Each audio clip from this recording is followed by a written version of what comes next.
pendidikan di Indonesia masih menyimpan segudang permasalahan yang belum terselesaikan oleh pemerintah. Orang-orang pendidikan kok bisa salah mengambil kebijakan? Yang tak layak jangan masih sangat besar dalam SMK 75 tahun Indonesia masih luar biasa. Namun di Indonesia, kesenjangan pendidikan masih terjadi. Pernah gak sih kalian ngerasa bahwa pendidikan itu sangat penting, namun di sekitaran kita masih banyak yang sangat kesulitan dalam mengakses pendidikan, terutama di perdesaan? Saya Ruslianti dari Prodi Pendidikan Pancasila dan Kewarganegaraan akan membahas isu kesenjangan pendidikan di desa, yaitu ketimpangan kualitas dan akses pendidikan antara wilayah perdesaan dan perkotaan. Permasalahan ini masih menjadi tantangan besar dalam dunia pendidikan di Indonesia karena banyak anak di desa yang belum mendapatkan kesempatan belajar yang setara dengan anak-anak di kota. Saya akan menguraikan apa penyebab terjadinya kesenjangan pendidikan, dampak yang ditimbulkan, serta solusi. Berdasarkan teori pendidikan, mari kita bahas. Kalian tahu nggak, di Indonesia kesenjangan pendidikan antara kota dan desa masih sangat nyata. Data terbaru menunjukkan sekitar 5,11% penduduk desa usia 15 tahun ke atas belum pernah sekolah. Kira-kira apa penyebab terjadinya dan kenapa bisa begitu? Salah satu penyebab utama kesenjangan pendidikan di desa adalah kondisi ekonomi masyarakat yang rendah. Banyak keluarga di desa bekerja sebagai petani, buruh, atau pekerjaan informal dengan penghasilan yang tidak menentu.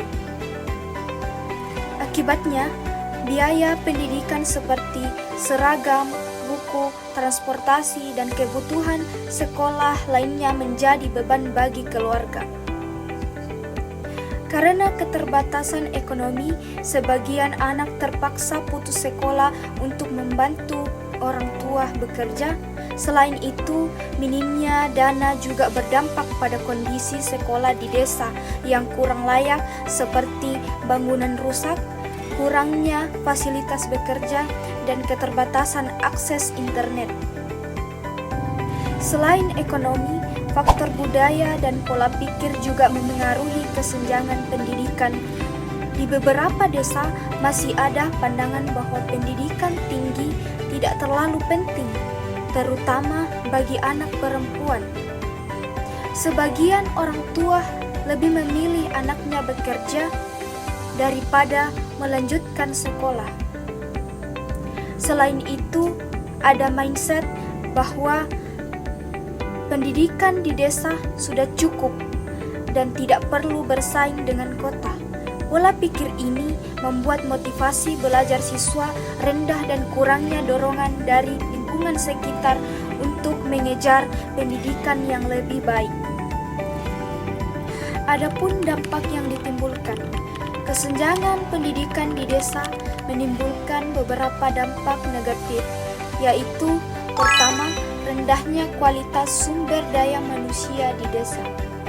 Keterbatasan akses terhadap pendidikan yang membuat banyak anak di desa tidak mendapatkan pengetahuan dan keterampilan yang memadai.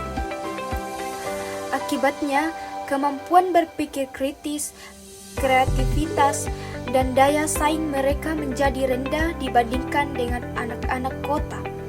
Hal ini membuat desa sulit berkembang karena masyarakatnya kurang siap menghadapi tantangan zaman. Kedua, tingginya angka putus sekolah. Banyak anak di desa terpaksa berhenti sekolah karena faktor ekonomi, jarak sekolah yang jauh, atau kurangnya fasilitas pendidikan.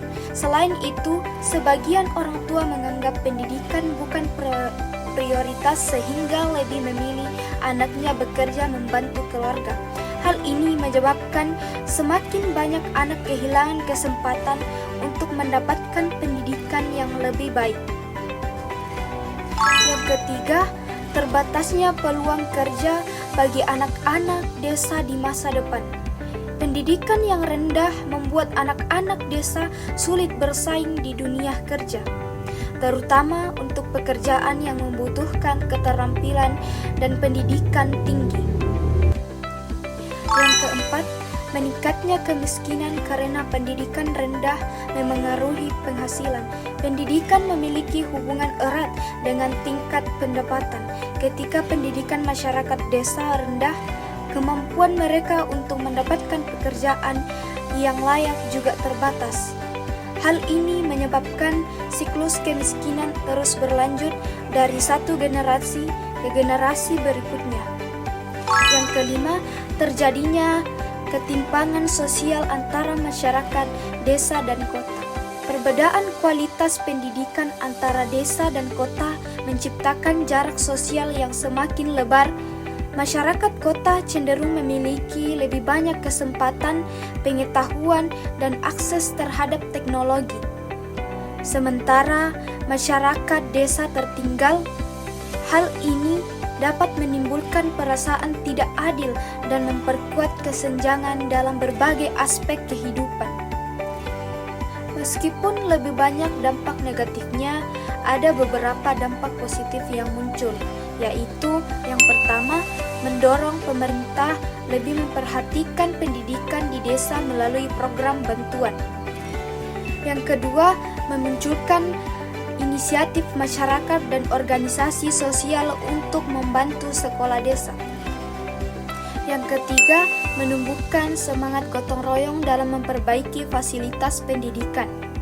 Nah, apa ya solusinya? Yaitu yang pertama, teori pendidikan berdasarkan human capital atau modal manusia. Pendidikan adalah investasi jangka panjang untuk meningkatkan kualitas sumber daya manusia. Oleh karena itu, pemerintah perlu meningkatkan kualitas guru di desa melalui pelatihan, memberikan insentif bagi guru yang mengajar di daerah terpencil, menyediakan beasiswa bagi siswa yang kurang mampu. Yang kedua, berdasarkan teori pemeratan pendidikan, setiap anak berhak mendapatkan pendidikan yang sama tanpa memandang tempat tinggalnya. Maka solusi yang dapat dilakukan adalah pemerataan pembangunan sekolah yang layak di desa, penyediaan fasilitas belajar seperti buku, laboratorium, dan internet, distribusi guru yang lebih adil antara kota dan desa. Yang ketiga, berdasarkan teori konstruktivisme. Pembelajaran harus sesuai dengan kehidupan siswa. Oleh karena itu, kurikulum di desa perlu disesuaikan dengan kondisi lokal seperti pertanian, kewirausahaan, dan keterampilan hidup. Pembelajaran harus lebih praktis dan relevan dengan kebutuhan masyarakat di desa. Melalui video ini, diharapkan masyarakat semakin sadar bahwa kesenjangan pendidikan di desa adalah masalah serius yang harus diatasi bersama. Pendidikan yang adil dan merata sangat penting untuk menciptakan generasi yang cerdas, mandiri, dan mampu membangun masa depan bangsa, baik dari desa maupun di kota. The winner takes it.